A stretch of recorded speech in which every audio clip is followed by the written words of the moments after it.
So you want to know how a Florida landscape designer would design your space and maybe take some tips on designing it yourself? I'm going to show you exactly how to do that in this video.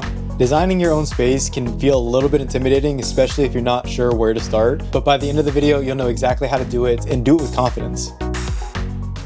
Now for starters, you're going to want to go and take a picture of your front yard or the space you're going to want to design, and then ask the first big question: what do I want to keep, what do I want to reuse, and what has to go out? This foxtail structurally looks pretty good. I know the fronds are a little bit dead. These arbicola, I don't mind reusing them. They do look young enough. I'm not the biggest fan of where this foxtail is located. Usually they work better as an anchor on the sides of the houses, but they don't usually work too well as a centerpiece. They typically take up too much of the area. I would use something different. If it was a larger area, I'd use a bottle palm. Probably for this area, I'm thinking more like a false agave, just because it doesn't take up that much space. Okay, after you've identified exactly what you want to keep, what you want to reuse, and what you want to throw out, then I would go and say, make a clear slate. And you can do that pretty easily. All you got to do is put your picture into ChatGPT and put this prompt that I'm going to put up on the screen right now. Once you do that, a clean slate image of your home will pop up. Now there may be some minor differences, like it may look a little bit longer, a little bit shorter, or maybe a slightly different color. But overall, it's a good basis to work with. And there's a reason why we start with a clean slate. When you erase everything in the picture, that's where your brain stops designing around the mistakes or a location that you're maybe not so fond of. And it allows you just to have full creative ability and design freely. Now, the next thing you're going to want to do is figure out how much space that you're going to want to use.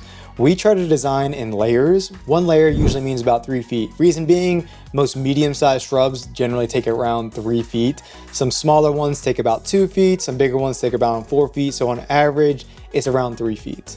Most Florida front yards are around 3 to 5 layers, depending on how small the bed gets at one point and how large the bed gets at one point, because, you know, it curves typically. So at the largest point, it typically is around 5 layers. At the lowest point, it's typically around 3 layers. That's the average. Now, when talking to people and trying to figure out how much layers they want to use, the best way I found was to just go and walk it out. So put your feet up against the house and walk out 1, 2, 3, 4, 5 feet and so on, and figure out how much you want to use based on actually seeing it in real life. And if you don't know how much you want to use, find out how much you don't want to use. How much yard space, if you have a dog and you want to use and you want to keep a lot of your yard space, you may not want to go out that much. Or maybe you want to use the full yard. Just, it's more of a preference in figuring out how much material that you want to use within the landscape design. I also forgot to say, the software that I'm using is Pro Landscape. You can easily do this on Canva and just cut out a lot of the tree material. So I always like to go at the largest point on the outside, going in around the centerpiece, going in again, and then popping back out right around here. Just visually speaking, I feel like this is the best way to go about it. Okay, now that we've laid out our bed shape, I'm actually going to throw in some grass in there just to make it all look a little more cohesive.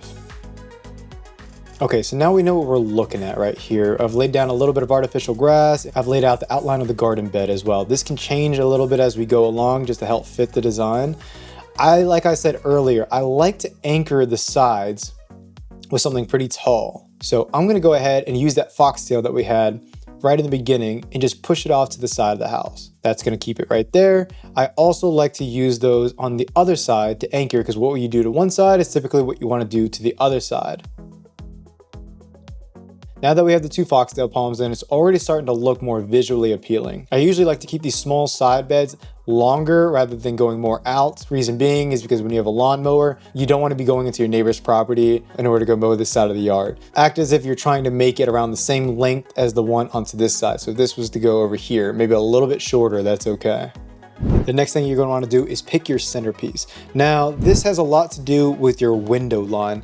If you want something that's going to be below your window line, keep that in mind. If you want something that may be blocking it, keep that in mind. Say it's like a dining room table and the sun is shining directly in there and you want some frond material. Something like a pygmy date palm or a bottle palm would be amazing for that filtered buffering. But for this instance, we're going to try to keep it lower to the ground.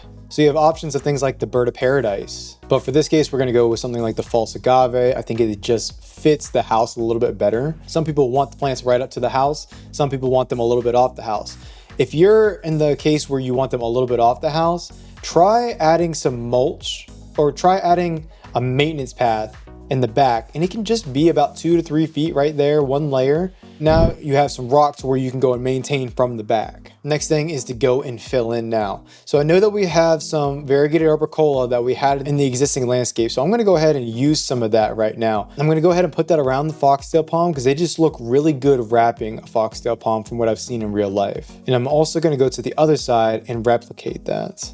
Next thing you're going to want to ask yourself is how much color do I want in my landscaping? Am I going to want blooms? Am I going to want year-round color that I can get from maybe crotons or something like that? In this case, I'm going to use a little bit of both. I'm going to pick my favorite crotons right here, which are the Petra crotons, and I'm going to put them to the back of the false agave. Now, as I'm filling in, you can adjust the bed accordingly to help fit with the style that you're already doing. Now, I'm already liking the vibe that we're going with this. And then you just kind of keep adding.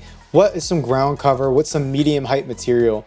One thing that I really found that looks good pretty much year round is gold mound, and it's pretty versatile. So I'm gonna go find a couple places to plug this in. This grows around that 2 to 3 feet mark right there.